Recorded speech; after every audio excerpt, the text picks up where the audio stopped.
We gaan nu genieten van, mag ik wel zeggen, de troubadour van Limburg, Sjef Diederen. Oh, ik geboren ben, om in ouders hoes nog steeds. De taal die ik toch zo goed ken, wordt al mijn leven leid. En dan komt van, ja,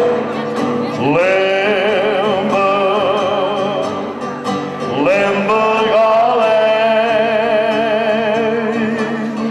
daar gaat niks boven, zo is er maar één. Als mijn auto